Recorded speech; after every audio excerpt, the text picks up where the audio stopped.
नमस्कार बंधुरा आमी सुष्मिता रान्नाबान्नाय स्वागत जानाच्छि। आज के तुम्हार साथे एकटा ब्रेकफास्ट रेसिपि शेयर करछि।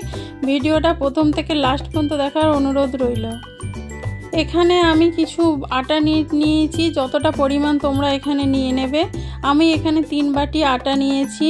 এবার এর মধ্যে আমি স্বাদ মতো নুন দিয়ে দিলাম আর একটু জোয়ান দিয়ে দিলাম। 1 চামচের মতন জোয়ান দিয়েছি। এবার ভালো করে আমি হাতের সাহায্যে মাখিয়ে নেব প্রথমে, তারপরে অল্প অল্প করে জল দিয়ে যেরকম আমরা রুটি পরোটা বানানোর জন্য আটা মাখাই ঠিক সেরকম করে আটা মাখিয়ে নিতে হবে। এই জোয়ানটা দেওয়ার কারণে যে পরোটাটা আমি বানাবো সেটা যাদের কোনো অম্বল হয়, অ্যাসিডিটি হয়, এই জোয়ান দিলে সেটা আর হবে না, আর স্বাদটাও কিন্তু অনেকটাই বেড়ে যাবে। অল্প অল্প জল দিয়ে আমি আটাটা মাখিয়ে নেব। দেখতে পাচ্ছ এখানে আমি আটাটা মাখিয়ে নিয়েছি। এখানে দুটো আলুকে আমি সেদ্ধ করে নিয়েছিলাম। এবার গ্রেটারের সাহায্যে একটু গ্রেট করে নিচ্ছি। এরকম ভাবে গ্রেট করে নিলে আলুর যে ডালা ডালা যে অংশগুলো থাকে সেইগুলো আর থাকবে না, পুরো একদম মিহি পেস্টের মতন একটা জিনিস হয়ে যাবে। ওই জন্য গ্রেটারের সাহায্যে এরকম করে আমি গ্রেট করে নিচ্ছি। দুটো আলুই এরকম করে আমি গ্রেট করে নেব।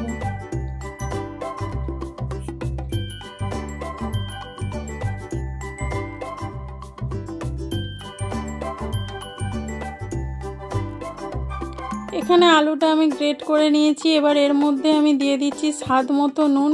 যেহেতু আটাতে নুন দেওয়া আছে সেই জন্য নুনটা এখানে একটু দেখে দেবে। এবার এর মধ্যে আমি কিছু মশলা দিয়ে দেবো। হিং, এখানে আমি একটুখানি সামান্য হিং দিলাম। আর এবার এর মধ্যে আমি কিছু গুঁড়ো মশলা দিয়ে দেবো। এবার এখানে দিয়ে দিচ্ছি আমি লঙ্কার গুঁড়ো, ঝাল লঙ্কার গুঁড়ো, তোমরা চাইলে এটা নাও দিতে পারো। এবার 1/2 চামচ দিয়ে দেবো গোটা জিরে। তারপরে দিয়ে দিচ্ছি গরম মশলা, সব 1/2 চামচ করে এখানে মশলা আছে। এবার দিয়ে দেবো 1/2 চামচ ধনে গুঁড়ো, 1/2 চামচ জিরে গুঁড়ো, 1/2 চামচ গোলমরিচের গুঁড়ো, আর 1/2 চামচ এখানে চাট মশলা আছে। এটা চাট মশলা আমি দিয়ে দিলাম। খেয়ে চাট মশলাটা দিলে একটু চটপটা খেতে লাগে।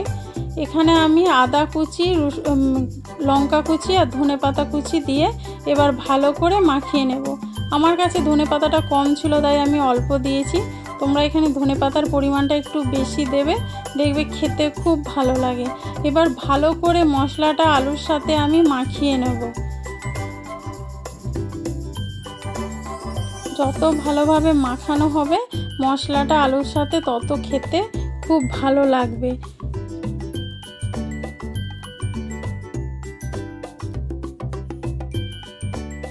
দেখতে পাচ্ছ কত সুন্দর করে মাখানো হয়ে গেছে। আলুর কালারটাও কত সুন্দর লাগছে দেখতে। এবার আমি আটাটা যে মাখিয়ে রেখেছিলাম সেইটা থেকে একটু হাতে করে মাখিয়ে নিচ্ছি প্রথমে, তারপরে একটু লেচি কেটে নেব। এখানে লেচিটা একটু বড় বড় সাইজের করে নেব, কারণ এইটা অন্য রুটি পরোটার মতন হবে না, একটু বড় সাইজের এখানে লেচিটা দরকার। এই পরোটাটা একটা খেলেই কিন্তু পেট ভর্তি হয়ে যাবে, এরকমই বড় সাইজ হবে। এরকম বড় বড় করে আমি লেচি কেটে নেব। দেখো এখানে লেচিগুলো এরকম গোল গোল করে আমি রেখে দিচ্ছি।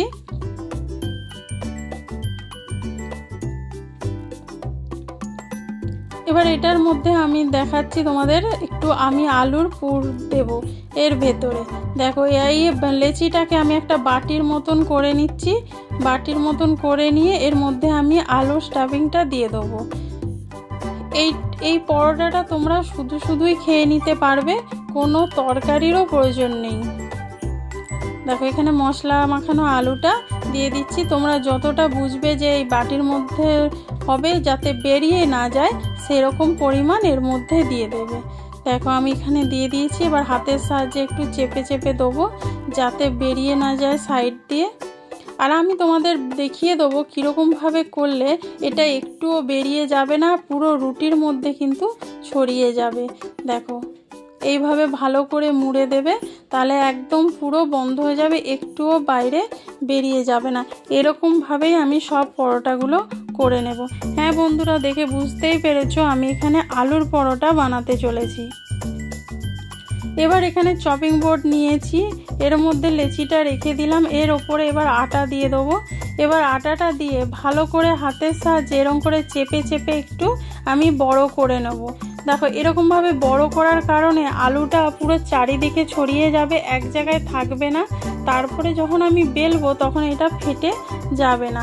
আর আটাটা আমার একটু নরম মাখানো হয়েছে বলে খুব সহজেই দেখতে পাচ্ছ বড় হয়ে গেছে। যত হাতে করে যতটা তুমি বড় করতে পারবে ততটাই তুমি বড় করে নেবে তোমরা।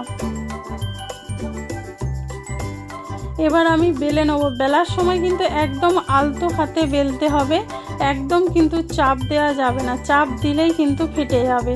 আর এই পরোটাটা একটু মোটা ধরনের বেলা হবে, একদম পাতলা হবে না। দেখো এরকমভাবে আমি বেলে নিচ্ছি। সাইডে আমার ক্যামেরা স্ট্যান্ডটা আছে বলে আমার একটু বেলতে অসুবিধে হচ্ছে, তোমরা একটু দেখে নিও।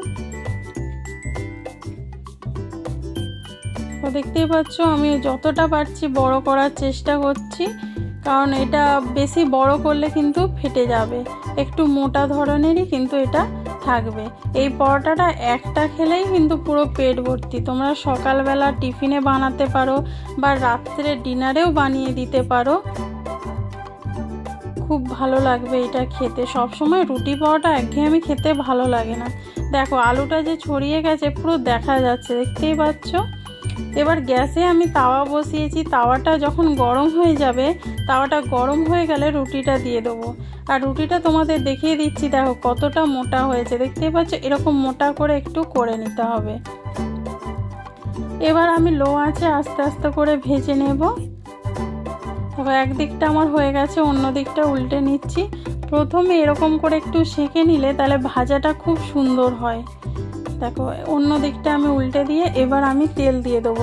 এটা খুব অল্প তেলেই কিন্তু পরোটাটা ভাজা হয়ে যাবে, বেশি তেলের প্রয়োজন নেই।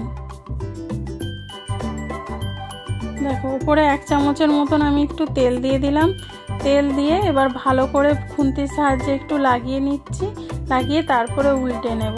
এরকমভাবে লো আঁচে চেপে চেপে ভেজে নেবে, দেখবে পরোটাটা খুব সুন্দর ভাজাও হয়েছে, ভেতরে কাঁচা ভাবও থাকবে না, আর খেতে অসাধারণ লাগে। ভেতরে মশলা আছে, তারপরে আটার মধ্যে জোয়ান দেওয়া আছে, এত সুন্দর খেতে লাগে না। তোমরা অবশ্যই একবার বানিয়ে দেখো, বা বাচ্চাদের টিফিনেও এরকম বানিয়ে দিতে পারো, তারাও কিন্তু খুব খুশি হবে। দেখো দেখতেই পাচ্ছ কত সুন্দর ফুলে উঠছে একদম। এরকমভাবে পরোটাগুলো সব ভেজে নেব।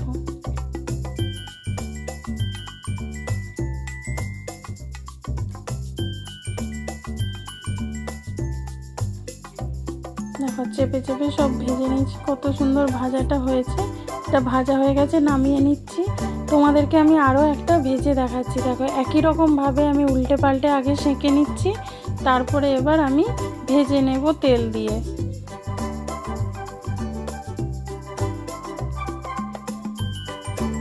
আবার তেল দিয়ে দিলাম, তেল দেওয়ার পরে আস্তে করে বুলিয়ে দেখো আবার উল্টে পাল্টে এরকম করে আমি একটু ভেজে নেব। প্রত্যেকটা রুটি কিন্তু একদম ফুলে উঠবে আর এত সুন্দর লাগবে খেতে। তোমরা বানাবে অবশ্যই আমাকে কমেন্ট করে জানাবে। আর বন্ধুরা তোমরা সবাই দেখছো কিন্তু লাইক করছো না, প্লিজ তোমরা লাইক অবশ্যই করে দিও। তোমাদের একটা লাইক কিন্তু আমাকে নতুন নতুন রান্না করার ইচ্ছেটা অনেক বাড়িয়ে দেয় আর আমাকে এগিয়ে নিয়ে যেতে অনেক সাহায্য করবে। প্লিজ বন্ধুরা তোমরা লাইক কমেন্ট অবশ্যই করো। এরকম করে আমি সব পরোটাগুলো ভেজে নেব। এই ভিডিওটা যদি ভালো লেগে থাকে লাইক কমেন্ট শেয়ার করো। নতুন বন্ধু যারা তারা চ্যানেলটা সাবস্ক্রাইব করে বেল আইকনটা ক্লিক করে দিও। যারা ফেসবুক থেকে দেখছো তারা পেজটা ফলো করে দিও। বন্ধুরা ভালো থেকো, সুস্থ থেকো। আবার তোমাদের সাথে দেখা হবে নতুন ভিডিওতে।